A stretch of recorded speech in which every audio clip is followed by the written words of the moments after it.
এ মুসলমান ভাই, আল্লাহ পাক রব্বুল আলামিন হাদিসে কুদসির মধ্যে জানায়া দেয় রে, এ গোলামেরা রে, ভালো করে শুনে নে, মনোযোগ দিয়ে শুনে নাও। এ মুসলমান ভাই, গভীর মনোযোগ, এদিক সেদিক কান দিও না। দেখো না হৃদয়টা একটু নরম হয় কিনা, দেখো না দিলটা ইসলামের জন্য একটু আগত, একটু তাওয়াজ্জু হয় কিনা। দেখো না আগামীকাল রমজান শুরু হয়ে যাবে, আজকের বয়ান শুই না দিলটাকে পরিবর্তন কইরা ইসলামের পথে চলতে পারি কিনা। এ মুসলমান ভাই, জীবনের সময় কত নষ্ট করলাম রে। দেখো তুমি তাকাইয়া দেখো, গুরুস্থানের দিকে তাকাও রে। তোমার বাবা ছিল, আজকে কিন্তু নাই। তোমার নানি ছিল, তারা কিন্তু আজকে নাই। তোমার দাদা ছিল, তারা কিন্তু আজকে নাই। তোমার আত্মীয় স্বজন অনেকেই ছিল নাই।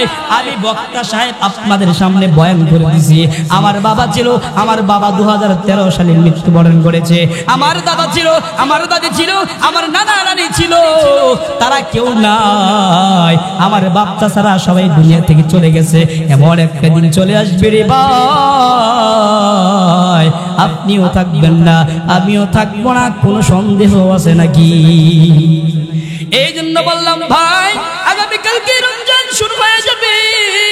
রমজানুল মুবারক হইল আমল করার মাস, ইসলামের পথে পরিচালিত হওয়ার মাস, আল্লাহর পক্ষ থেকে জান্নাত লাভের মাস, জাহান্নাম থেকে মুক্তি পাওয়ার মাস। আজকের বয়ানগুলো শুনিয়া দেখো, যদি পরিবর্তন হতে পারো রে, আমি ওয়াদা দিয়ে গেলাম রে, যারা কোরআনের বয়ান শুনে নিজেকে পরিবর্তন করতে পারে, আল্লাহ তাআলা ওই বান্দাকে ইসলামের পথে, সিরাতে মুস্তাকিমের পথে পরিচালনা করবেন। কথা কোন ঠিক কিনা? এই বিশাল জমিন যখন আল্লাহ তাআলা বানিয়ে দিয়েছেন, পানির উপরে তখন ভাসমান ছিল ছোট ডিঙ্গি নৌকার মতো। এই জমিনটা একবার ডানে হালে, একবার বামে হালে, একবার ডানে হালে, আরেকবার বামে হালে। এই অবস্থায় জমিনটা যখন হেলাধুলা করলো, এ মুমিন ভাই গভীর মনোযোগ দাও।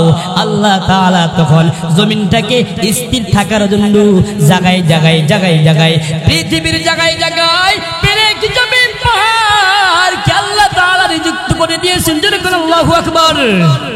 পাহাড়কে যখন বসাইয়া দিল, জায়গায় জায়গায় পাহাড়কে বসানোর কারণে আল্লাহ তাআলার কুদরতি ইশারায় পাহাড়গুলো যখন ফেরেশতাদের মাধ্যমে পেরেক হিসাবে যখন দাঁড়িয়ে গেল, দাঁড়ানোর পরে একদল ফেরেশতা রয়েছে, একদল ফেরেশতারা তারা অবাক হইয়া আল্লাহর কাছে রুজু হইয়া গেল। আল্লাহকে ডাক দিয়ে বলে, ওগো দয়ার মালিক, ওগো দয়ার মালিক, আপনি তো সাগরের ফেনা থেকে জমিন বানিয়েছেন, আর এই জমিন থেকে যখন পানির উপরে, সাগরের উপরে আপনি যখন বিছিয়ে দিয়েছেন, সমতল ভূমি করেছেন, দেখলাম জমিনটা হেলা দোলা শুরু করলো, স্থির কিন্তু থাকলো না। কেমন জানি একটা পাহাড় বসাইয়া দিলেন, জায়গায় জায়গায় পেরেক বসাইয়া দিলেন। পেরেকটা দেওয়ার পরে জমিনটা স্থির হয়ে গেল। ফেরেশতারা বড় অবাক হইয়া গেল।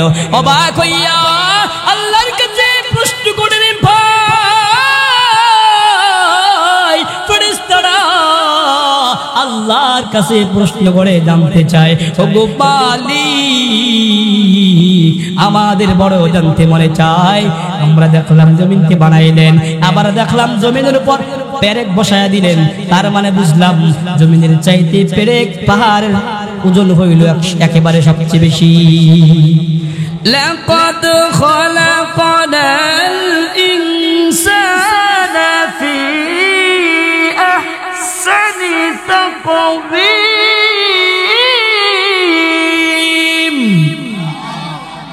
আল্লাহ পাক রব্বুল আলামিন আপনাকে আমাকে সুন্দর করে দেখে বলে, এর গোলাম, এ লালমনির হাট, নীলফামারীর সীমান্ত এলাকার মুসলমানরা রে, আল্লাহ পাক রব্বুল আলামিন তোমাকে আমাকে লক্ষ্য করে জানায় দেয়, তোমার আমার মর্যাদা কেমন, তোমার আমার শ্রেষ্ঠত্ব কেমন, তোমাকে আমাকে আল্লাহ পাক রব্বুল আলামিন কেমনে বানিয়েছেন, কতটুকু সুন্দর করে বানিয়েছেন।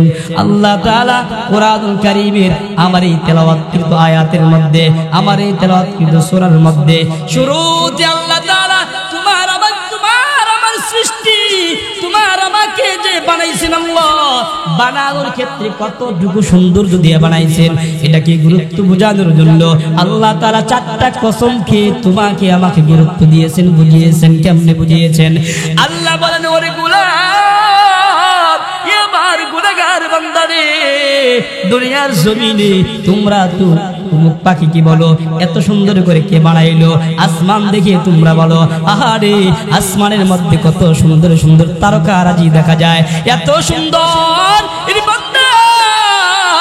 তুমি আসমানের সৌন্দর্যতা দেখে তুমি মুগ্ধ, সাগরের সৌন্দর্যতা দেখে তুমি মুগ্ধ, বনে জঙ্গলের পশু পাখিগুলো দেখে যদি তুমি মুগ্ধ হতে পারো, আল্লাহ তাআলা বলেছেন, তোর যে আমি সুন্দর করে বানাইলাম, তোর চেহারাটা দেখে কেন তোরা নিজেরা মুগ্ধ হও না? আল্লাহ পাক রব্বুল আলামিন জানায়, 4টা কসম খেয়েছেন আমার এই তেলাওয়াতকৃত সূরার মধ্যে। ওয়াত-তিনি ওয়াজ-জাইতুন।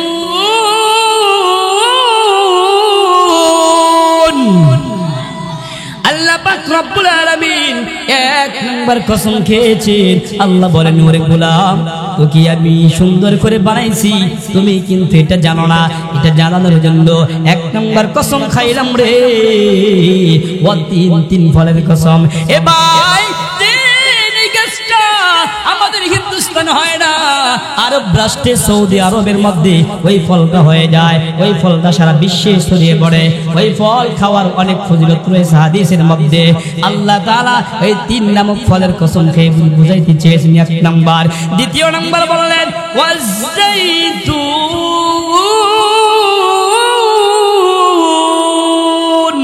দ্বিতীয় নাম্বার কসম আল্লাহ খাইছেন ওয়াজ-জাইতুন। জাইতুন নামে একটা গাছ রয়েছে, ওই জাইতুন একটা ফল রয়েছে, জাইতুন নামে একটা ডাল রয়েছে। আল্লাহ তাআলা জাইতুনের ফল দিয়ে কিন্তু একবার জাইতুন তেলও কিন্তু তৈরি হয়, তেল তৈরি হয়। এই জাইতুন নামক গাছ, জাইতুন নামক ফল, জাইতুন নামক এই বাকলুকটাকে দিয়া আল্লাহ তাআলা কসম খেয়ে তোমাকে আমাকে বুঝাইতে চেয়েছেন। ওয়া তুরি সিনিন।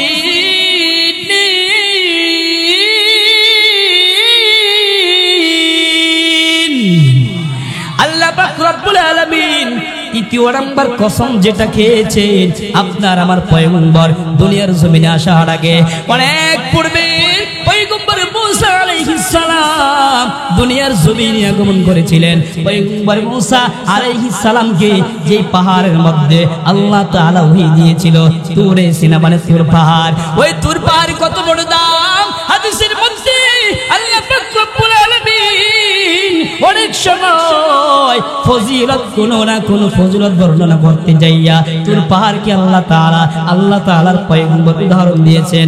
আল্লাহ তাআলা তোমার আমার সৌন্দর্যটা প্রকাশ করার জন্য, তোমার আমার কাছে জানিয়ে দেওয়ার জন্য এই তুর নামক পাহাড়কেও কসম খেয়েছেন। 4র্থ নাম্বার কসম কাকে খাইল আল্লাহ তাআলা জানায় দেয়, ওয়া হাদাল বালাদিল আমিন।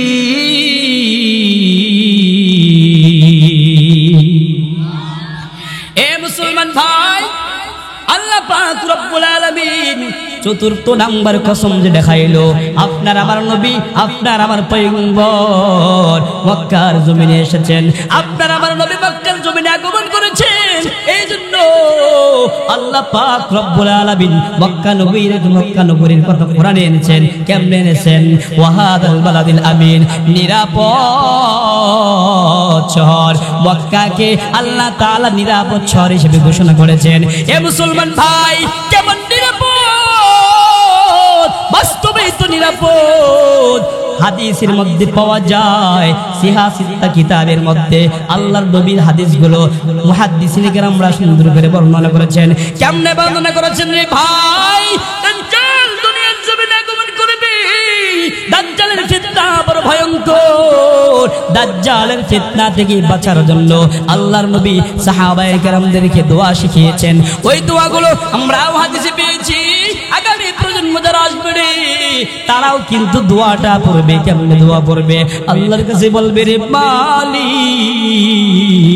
দাজ্জালের ফিতনা থেকে আমাদেরকে হেফাজত করাও। কারণ রে ভাই, দাজ্জাল এমন বড় ভয়ঙ্কর। দাজ্জালের সামনে যারা থাকবে নিজের ঈমানটা দাজ্জালের কাছে দিয়া বেঈমান হয়ে যাবে। কথা কোন ঠিক না বেঠিক?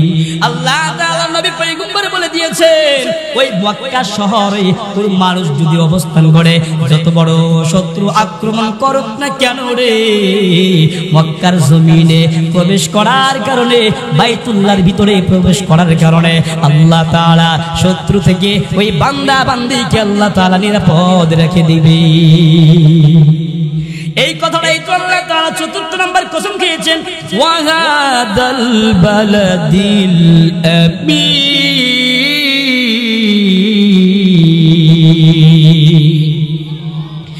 অনেক গেল মুসলমান, আমি আবার রিকোয়েস্ট করব, কোরআনের অনেক বড় মুজিজা, কোরআনের তেলাওয়াত যদি কেউ করতে পারে রে, কোরআনের হক আদায় করে যদি কোন বান্দা বান্দি যদি তেলাওয়াত করতে পারে রে, এ মুসলমান ভাই এদিক সেদিক কান দিও না গো বাবা, ও পর্দার আড়ালে মা গো, আমিও তো তোমার মতো মায়ের একজন সন্তান, আমি ছোট্ট মানুষ, তোমাদের কাছে কয়েকটা কথা আমি বলে যাই। ও মা গো, আমার পরে তো আমার প্রাণ প্রিয় উস্তাদ চলে আসবেন, আমার উস্তাদের পরে আমার আরেকজন উস্তাদ রয়েছে, আজকের মাহফিলের প্রধান আলোচক, উনিও চলে আসবেন। এ মুসলমান ভাই এদিক সেদিক কান দিও না, ও মুসলমান মা গো, তোমাদের প্যান্ডেলে নাকি জায়গা হচ্ছে না, আমি রিকোয়েস্ট করব জলদি করে আরেকজনকে কোরআন শোনার জন্য, কোরআনের তাফসীর শোনার জন্য, কোরআনুল জ্ঞানগুলো শেখার জন্য আরেকজনকে সুন্দর করে জায়গা করে দাও।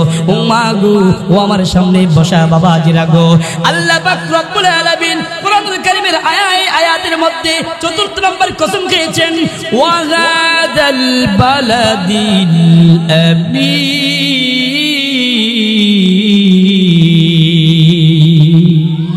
আর একটু আওয়াজ দিয়ে বলেন আল্লাহু আকবার। এই শহরের কসম, মানে এই মক্কা শহরের কসম, 4টা কসম খাইয়া তোমাকে আমাকে কোরআনুল কারীমের মধ্যে স্বয়ং আল্লাহ রাব্বুল আলামিন সার্টিফিকেট এমনি দিতেছেন রে ভাই। লাকাদ খালাকাল ইনসানা ফি আহসানি তাকওয়িম। আল্লাহ পাক রব্বুল আলামিন বলেন, আমি যতগুলো মাখলুক বানাইলাম রে, কাউকে বলি নাই আসমান বানাইছি, আসমানকে বলি নাই আসমান সুন্দর করে বানাইলাম, জমিনকে বানাইলাম, জমিনকে বলি নাই সুন্দর করে বানাইলাম, চন্দ্র তারকারাজি বানাইলাম রে, সূর্য বানাইলাম, সূর্যকে বলি নাই সুন্দর করে বানাইলাম। হে মুসলমান ভাই, এই তো আমাদের সামনে রয়েছে তিস্তা নদী, তিস্তা নদীর পানির ভিতরে কত রং বেরঙের মাছ দেখা যায়, কত স্বাদের মাছ রে, আল্লাহ তাআলা বলে নাই এই মাছগুলোকে সুন্দর করে বানাইলাম। এ ভাই তুমি জঙ্গলে যাও, জঙ্গলে যাওয়ার পরে দেখো আল্লাহ তাআলা কত সুন্দর সুন্দর পাখি রেখেছেন, কত সুন্দর সুন্দর হায়াওয়ান জানোয়ার আল্লাহ তাআলা বানিয়ে রেখেছেন। আল্লাহ বলে নাই এদেরকে আমি সুন্দর করে বানাইলাম, কিন্তু যত মাখলুকাত আল্লাহ বানাইছেন একমাত্র মানব জাতিকে লক্ষ্য করে জানায়া দেয়। কেমনে জানায়া দেয়? সকল মানুষকে আমি আল্লাহ তাআলা সুন্দরময় একেবারে সুন্দর করে গঠন করে, একেবারে যেখানে যেটা দেওয়ার দরকার একেবারে সুন্দর করে সুন্দরময় দৃশ্য দিয়া মানব জাতিকে আমি আল্লাহ তাআলা সুন্দর করে বানিয়ে দিয়েছি। জোরে কোন সুবহানাল্লাহ। চিন্তা করেছেন?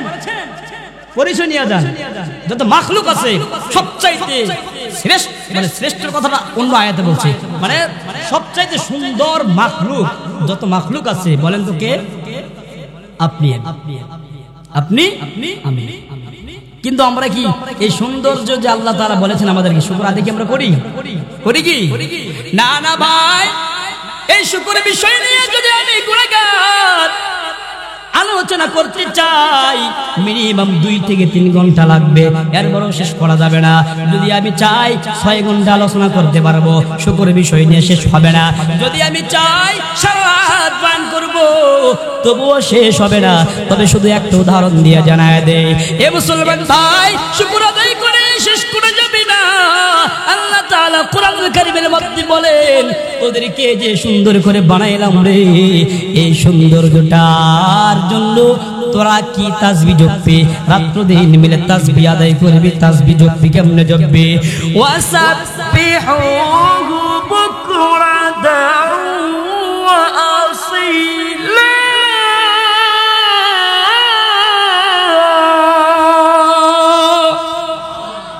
আল্লাহ পাক রব্বুল আলামিন কোরআনুল কারীমে অন্য আয়াতের মধ্যে সুন্দর করে জানায় দেয়, এর গোলাম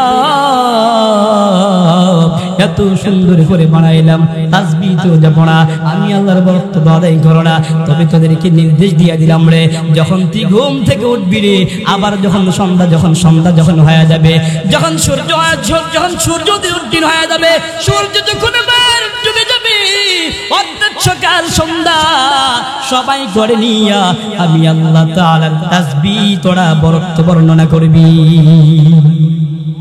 আমরা কি বরত্ব বর্ণনা করি নাকি? হ্যাঁ, আল্লাহ আল্লাহ শব্দ বললেও অনেকেই বলে এটা খারাপ স্লোগান, কথা কয় না। মানে আল্লাহর নাম নিলেও আমাদের লজ্জা লাগে, ভয় লাগে, কথা কয় না। অথচ আল্লাহ বলেছেন তোদেরকে যে এত সুন্দর করে বানাইলাম, শুকরিয়া আদায় করবি। শুকরিয়া কেমনে আদায় করবি? সকাল সন্ধ্যা আমি আল্লাহ তাআলার তাসবিহ জপবি।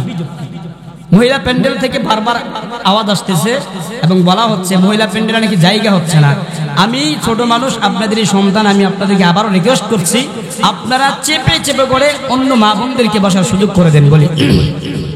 ভাইয়েরা, আমরা যেটা বলতে চেয়েছিলাম, তাহলে মানব জাতি সবচাইতে একেবারে সুন্দর সৃষ্টি, কথা কোন ঠিক কিনা? এখন শুরুতে যেটা বলেছিলাম, আমাদেরকে তো আল্লাহ তাআলা বানাইছেন একেবারে দুর্বল করে। এখন আমরা তো জানি যারা একেবারে দুর্বল তাদের সৌন্দর্যটাও মনে হয় দুর্বল, কথা কয় ঠিক কিনা? কিন্তু না, আমরা যদিও দুর্বল কিন্তু আমাদের বিশেষ কিছু গুণ, কিছু আমলের কারণে আমাদের মানে শক্তিশালী। আল্লাহ তাআলা কোরআনে সার্টিফিকেট দিয়েছেন, হাদিসে সার্টিফিকেট দিয়েছেন। কিভাবে? আল্লাহ বলেন ওয়া খুলিকাল ইনসানু দাঈফা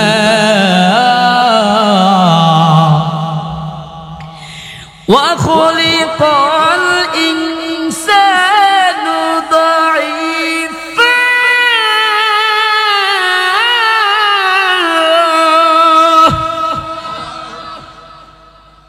আল্লাহ পাক রব্বুল আলামিন তোমাকে আমাকে লক্ষ্য করে জানায় দেন, ও আমার বাবা জিরা রে, কোথাও নজর দিবা না রে ভাই। কয়েক মিনিট আমি তোমাদের সামনে বসে রয়েছি, আর মনে হয় আমার এখান থেকে বিদায় নেওয়ার চিঠি মনে হয় কখন জানি দিয়ে দেয়, জানা নাই। এ মুসলমান ভাই, গভীর মনোযোগ দাও। আল্লাহ পাক রব্বুল আলামিন তোমাকে আমাকে সুন্দর করে অন্য আয়াতে জানায় দেয়, মানব জাতিকে বানানো হয়েছে একেবারে দুর্বল করে। বলেন তো দেখি, মানব জাতি দুর্বল না শক্তিশালী? সবাই বলেন না, শক্তিশালী। মনে করছেন আমার কোটি কোটি টাকার সম্পদ, আমার মতো ক্ষমতাবান কেউ নাই? অসম্ভব ব্যাপার। টাকা অর্থ দিয়ে এদিক দিয়ে ক্ষমতা মানে শক্তিশালীর পরিচয় না। আমরা কেমন দুর্বল? আল্লাহ বলেছেন মানব জাতিকে আমি বানাইছি একেবারে দুর্বল করে। কেমন দুর্বল করে ভাই? কবির মনোযোগ দাও। ছোট একটা পিপিলিকার কামড়ের আঘাত কিন্তু আমরা সহ্য করতে পারি না। কেমন আমরা দুর্বল ভাই? ল্যাংড়া মশা রাতের আধারে যখন ঘুমাইতে যায়, কানের কাছে আইসা যখন গান বাজায়, ভ্যাং ভ্যাং যখন গান বাজানো শুরু করে দেয়, আমাদের ঘুম ভেঙে যায়। মশা কিন্তু তাড়াইতে পারি না। আবার যখন কামড় দিয়া দেয় রে, তখন কেমন জানি বিষাক্ত সাপ বিচ্ছু আমার শরীরে দংশন করেছি। আমরা এত দুর্বল, আমরা এত দুর্বল। এরপরেও শক্তিশালী আল্লাহ তাআলা করেছেন। কেমনে শক্তিশালী করেছেন শুনবেন? শুনতে রাজি আছেন তো? পিছনের বাইরে কথা বলেন না। শুনতে রাজি আছেন তো? কারা কারা শুনবো? দুহাত তুলে আল্লাহকে দেখায় দিই, নারায়ে তাকবীর, নারায়ে তাকবীর। কোন গুণের কারণে আমরা শক্তিশালী? ওই গুণটা শোনার পরে, ওই আমলটা শোনার পরে, ওই কথাটা শোনার পরে আমরা এখন থেকে আমল শুরু করবো ইনশাআল্লাহ। ইনশাআল্লাহ। এ মুসলমান ভাই, গভীর মনোযোগ। আল্লাহ তাআলা হাদিসে কুদসির মধ্যে জানিয়ে দিয়েছেন। হাদিসে কুদসি কাকে বলা হয়? হাদিস অনেক প্রকার, মুহাদ্দিসিন ছাড়া, উলামায়ে কেরাম ছাড়া এই হাদিসগুলো বোঝার মতো সাধারণ মানুষের কিন্তু ক্ষমতা নাই। হাদিসে কুদসি কাকে বলা হয়? শব্দগুলো হইল আল্লাহ তাআলার, কথাগুলো হইল সরাসরি আল্লাহ তাআলার, আর জবান দিয়ে ব্যবহার করেছেন হইল রাসূল সাল্লাল্লাহু আলাইহি ওয়াসাল্লাম। এ মুসলমান ভাই, আপনি আমি কেমনে শক্তিশালী হইব অত সম্রাট দুর্বল? আল্লাহ তাআলা কোরআনুল কারীমের ভিতরে, আল্লাহ তাআলা হাদিসের ভিতরে, হাদিসে কুদসির মধ্যে সুন্দর করে আপনার আমার সার্টিফিকেট দিয়ে দিতেছে, এরে দুর্বল মানুষ, এরে আমার গুনাহগার বান্দারা রে, যদিও তোদেরকে দুর্বল করে বানাইলাম তবু আমি আল্লাহ তাআলা হাদিসে কুদসির মধ্যে আমি সার্টিফিকেট দিতেছি, তোদের মতো শক্তিশালী মানুষ আর পৃথিবীর জমিনে কেউ না। এ মুসলমান ভাই, এই বিশাল আসমান, এই বিশাল জমিন যখন আল্লাহ তাআলা 6 দিনে বানাইছেন, কোরআনুল কারীমে ঘটনা এসেছেন, বয়ান করেছেন আল্লাহ তাআলা জমিনটাকে যখন বানিয়েছেন, তুমি আমি দুনিয়ার জমিনে আসার পর সুন্দর করে যাতে করে চলাচল করতে পারি, জীবন যাপন করতে পারি, এই জন্য আল্লাহ তাআলা জমিনটাকে যখন বানাইলো, জমিনের নিচে পানি আছে না না? আমরা টিউবওয়েল বসানোর পরে মোটামুটি 30-40 ফিট বসানো যখন হয়ে যায় পাইপ, এরপরে কিন্তু পরিষ্কার স্বচ্ছ আপনার আমার উপকারী পানি বের হয় কি হয় না? এ মুসলমান ভাই, আল্লাহ পাক রব্বুল আলামিন হাদিসে কুদসির মধ্যে জানিয়ে দেয় রে, এ গোলামেরা রে, ভালো করে শুনে নে, মনোযোগ দিয়ে শুনে নাও। এ মুসলমান ভাই, গভীর মনোযোগ, এদিক সেদিক কান দিও না। দেখো না হৃদয়টা একটু নরম হয় কিনা, দেখো না দিলটা ইসলামের জন্য একটু আগত, একটু তাওয়াজ্জু হয় কিনা, দেখো না আগামীকাল রমজান শুরু হয়ে যাবে, আজকের বয়ান শুই না দিলটাকে পরিবর্তন কইরা ইসলামের পথে চলতে পারি কিনা। এ মুসলমান ভাই, জীবনের সময় কত নষ্ট করলাম রে, দেখো তুমি তাকাইয়া দেখো, গুরুস্থানের দিকে তাকাও রে, তোমার বাবা ছিল আজকে কিন্তু নাই, তোমার নানি ছিল তারা কিন্তু আজকে নাই, তোমার দাদা ছিল তারা কিন্তু আজকে নাই, তোমার আত্মীয় স্বজন অনেকেই ছিল নাই। আমি বক্তা সাহেব আপনাদের সামনে বয়ান করে দিছি, আমার বাবা ছিল, আমার বাবা 2013 সালে মৃত্যুবরণ করেছে, আমার দাদা ছিল, আমার দাদি ছিল, আমার নানা নানি ছিল, তারা কেউ নাই, আমার বাচ্চা ছাড়া সবাই দুনিয়া থেকে চলে গেছে। এমন একটা দিন চলে আসবে রে ভাই, আপনিও থাকবেন না, আমিও থাকবো না, কোনো সন্দেহ আছে নাকি? এই জন্য বললাম ভাই, আগামীকালকে রমজান শুরু হয়ে যাবে, রমজানুল মুবারক হইল আমল করার মাস, ইসলামের পথে পরিচালিত হওয়ার মাস, আল্লাহর পক্ষ থেকে জান্নাত লাভের মাস, জাহান্নাম থেকে মুক্তি পাওয়ার মাস। আজকের বয়ানগুলো শুনিয়া দেখো, যদি পরিবর্তন হতে পারো রে, আমি ওয়াদা দিয়ে গেলাম রে, যারা কোরআনের বয়ান শুনে নিজেকে পরিবর্তন করতে পারে, আল্লাহ তাআলা ওই বান্দাকে ইসলামের পথে, সিরাতে মুস্তাকিমের পথে পরিচালনা করবেন। কথা কোন ঠিক কিনা? এই বিশাল জমিন যখন আল্লাহ তাআলা বানিয়ে দিয়েছেন, পানির উপরে তখন ভাসমান ছিল ছোট ডিঙ্গি নৌকার মতো। এই জমিনটা একবার ডানে হালে, একবার বামে হালে, একবার ডানে হালে, আরেকবার বামে হালে। এই অবস্থায় জমিনটা যখন হেলাধুলা করলো, এ মুমিন ভাই গভীর মনোযোগ দাও, আল্লাহ তাআলা তখন জমিনটাকে স্থির থাকার জন্য জায়গায় জায়গায় জায়গায় জায়গায়, পৃথিবীর জায়গায় জায়গায় পেরেক জমিন পাহাড় কে আল্লাহ তাআলা নিযুক্ত করে দিয়েছেন। যেরকম আল্লাহু আকবার। পাহাড়কে যখন বসাইয়া দিল, জায়গায় জায়গায় পাহাড়কে বসানোর কারণে আল্লাহ তাআলার কুদরতি ইশারায় পাহাড়গুলো যখন ফেরেশতাদের মাধ্যমে পেরেক হিসাবে যখন দাঁড়িয়ে গেল, দাঁড়ানোর পরে একদল ফেরেশতা রয়েছে, একদল ফেরেশতারা তারা অবাক হইয়া আল্লাহর কাছে রুজু হইয়া গেল।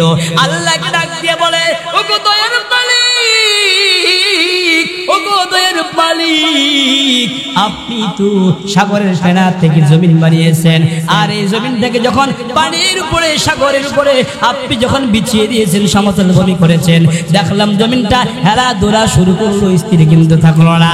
কেমন জানি একটা পাহাড় বসায়া দিলেন, জায়গায় জায়গায় পেরেক বসায়া দিলেন। পেরেকটা দেওয়ার পরে জমিনটা স্থির হয়ে গেল। ফেরেশতারা বড় অবাক হইয়া গেল। অবাক হইয়া আল্লাহর কাছে প্রশ্ন করলেন, ভাই ফেরেশতারা আল্লাহর কাছে প্রশ্ন করে জানতে চায়, ওগো মালিক আমাদের বড় জানতে মনে চায়, আমরা দেখলাম জমিনকে বানাইলেন, আবার দেখলাম জমিনের উপর পেরেক বসায়া দিলেন, তার মানে বুঝলাম জমিনের চাইতে পেরেক পাহাড়ের ওজন হইল একেবারে সবচেয়ে বেশি। চিন্তা করা যায়, জমিনটা এভাবে হেলা দোলা শুরু করলো, পাহাড় বসায় দিল একেবারে স্থির। আপনার আমার চলার জন্য, জীবন যাপন করার জন্য বসবাসের উপযোগী বানিয়ে দিয়েছেন। সুবহানাল্লাহ বলে। এ মুসলমান ভাই, কষ্ট হচ্ছে? পিছনের বাইরে বলে কষ্ট হচ্ছে? চালাবো আরো কিছুক্ষণ, চালাবো চালাবো। এ মুসলমান ভাই, গভীর মনোযোগ। ফেরেশতারা যখন আবার প্রশ্ন করলো, ওগো মালিক আমাদের জানতে বড় মনে চায়, পাহাড়ের চাইতে আরো কি কোনো শক্তিশালী আপনার মাখলুক আছে নাকি? আল্লাহ পাক রব্বুল আলামিন জবাব দিয়া দিলেন, ওরে ফেরেশতারা রে, শুনে নাও, আমার মাখলুকের কিন্তু অভাব নাই। অসংখ্য অগণিত মাখলুক আমি আল্লাহ তাআলার সৃষ্টি। এ মুসলমান ভাই, এমন কোন মাখলুক নাই আল্লাহর ইশারায় হয় নাই। যখন কোন মাখলুক আল্লাহ তাআলা বানাইতে চান, যখন কোন নিদর্শন আল্লাহ তাআলা বানাইতে চান, কারো কাছে পরামর্শ লাগে না, কারোর সাথে পরামর্শের কোনো বৈঠক লাগে না। আল্লাহ শুধু নির্দেশ দিয়ে দেন। কেমনে নির্দেশ দেন? কোরআনুল কারীমের অন্য আয়াতে আল্লাহ তাআলা সুন্দর করে জানিয়ে দিচ্ছেন, ইন্নামা আমরুহু ইযা আরাদা শাইআন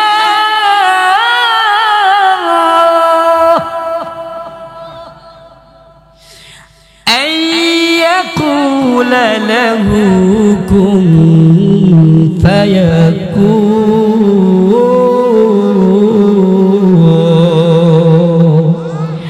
এ মুসলমান ভাই, আল্লাহ পাক রব্বুল আলামিন নতুন করে কোন ঘটনা যদি ঘটাইতে চায়, নতুন করে কোন মাখলুক যদি বানাইতে চাই রে, আল্লাহ তাআলা শুধু ওইটাকে ইচ্ছা করেন, যে মাখলুকটা যেইভাবে যেই নমুনায় বানাইতে চায় রে, ওইভাবে শুধু আল্লাহ তাআলা নির্দেশ দিয়ে দেয়, বলে কুন হয়ে যা, সাথে সাথে ফায়াকুন, ওই মাখলুকটা সাথে সাথে সংঘটিত হয়ে যায়। এ মুসলমান ভাই, গভীর মনোযোগ। ফেরেশতারা প্রশ্ন করলো, ওগো দয়ার মালিক পাহাড়ের চাইতে কি আরো কোন মাখলুক রয়েছে নাকি? আল্লাহ তাআলা জবাব দিলেন, ওরে ফেরেশতারা রে, পাহাড়ের চাইতে আরো শক্তিশালী জিনিস হইল লোহা। লোহা এমন বড় মাখলুক, এমন বড় শক্তিশালী, লোহা দিয়া যদি পাহাড়কে আঘাত করা যায়, পাহাড় ভাঙবে কি ভাঙবে না? ফেরেশতারা অবাক হইয়া গেল, ওগো দয়ার মালিক বুঝলাম, জানলাম, মানলাম, পাহাড়ের চাইতে আপনি লোহাকে শক্তিশালী করে বানাইছেন। আবারও আমাদের জানতে মনে চায়, আমাদের জানতে বড় মনে চায়, আমাদের জানতে বড় মনে চায়। এ মুসলমান ভাই, গভীর মনোযোগ দাও। আল্লাহ তাআলা যখন জানায়া দিলেন লোহা হইল শক্তিশালী, ফেরেশতারা আবারও সুন্দর করে প্রশ্ন করে, ওগো মালিক জানতে বড় মনে চাই, লোহার চাইতে কি আরো কোন শক্তিশালী জিনিস আছে নাকি? আল্লাহ তাআলা জানায়া দেয়, লোহার চাইতে শক্তিশালী জিনিস হইল আগুন। বলেন তো দেখি, জ্বলন্ত আগুনের ভিতরে লোহাকে যখন ছেড়ে দেওয়া হবে, লোহার অস্তিত্ব থাকবে কি না শেষ হয়ে যাবে?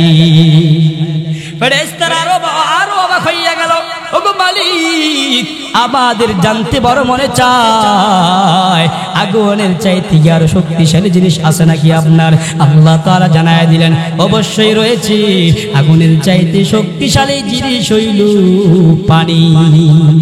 পানি যখন আগুনের মধ্যে দেওয়া হয় আগুন নিভে যায়, আগুনের কোনো অস্তিত্ব থাকে না। কতক্ষণ ঠিক কিনা? ফেরেশতারা আবারও জানতে মনে চাইলো, আবারও জিজ্ঞেস করলো ওগো মালিক, জানতে বড় মনে চায় আগুনের চাইতে পানির চাইতে কি আর কোনো শক্তিশালী জিনিস আছে নাকি?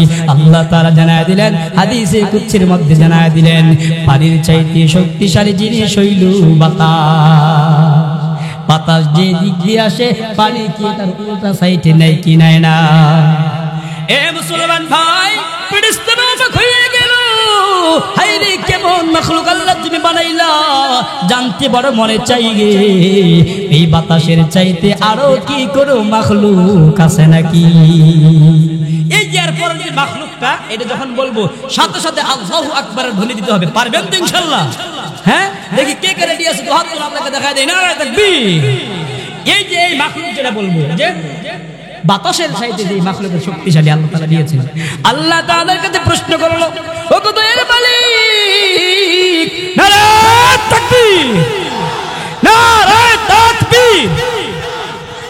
দ্বিতীয় বক্তার আগমন, শুভেচ্ছায় স্বাগতম। হাতীবান্ধার পক্ষ থেকে, দোয়ানিবাসীর পক্ষ থেকে নারায়ে তাকবীর। আমি সর্বোচ্চ 1 থেকে 2 মিনিটের ভিতরে শেষ করতেছি।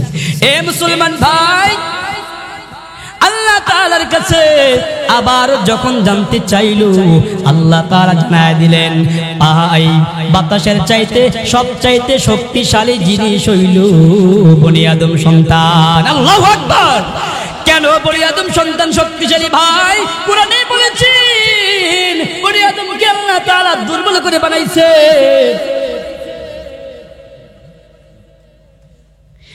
বনি আদমকে আল্লাহ তাআলা দুর্বল করে বানাইছে। আবার হাদিসে কুদসির মধ্যে বলেছেন বনি আদমকে আল্লাহ তাআলা সমস্ত মাখলুকের চাইতে শক্তিশালী করে বানাইছে। আরে কেন কেন ফেরেশতারা জানতে চাইলো? আল্লাহ তাআলা জবাব দিয়ে দিলেন, বলে সমস্ত বনি আদম সন্তান কিন্তু না, এই সমস্ত বনি আদম সন্তানের অন্তরে ঈমান রয়েছে, ইসলামের পথে চলে এবং ডান হাত দিয়া আল্লাহর রাস্তায় কি দান করলো, কি দান করলো, বাম হাতটাও কিন্তু তার টের পায় না। মিয়া শক্তিশালী কারা? যারা আল্লাহর রাস্তায় হালাল রিজিক অন্বেষণ করে, যারা ওই রিজিকগুলো থেকে কিছু কিছু আল্লাহর রাস্তায় দান করে, এদের মতো শক্তিশালী আর কোনো মাখলুক নাই। আমরা সমস্ত মাখলুকের চাইতে শক্তিশালী হতে চাই। কারা কারা দুহাত তুলে আল্লাহকে দেখায় দেই? নারায়ে তাকবীর।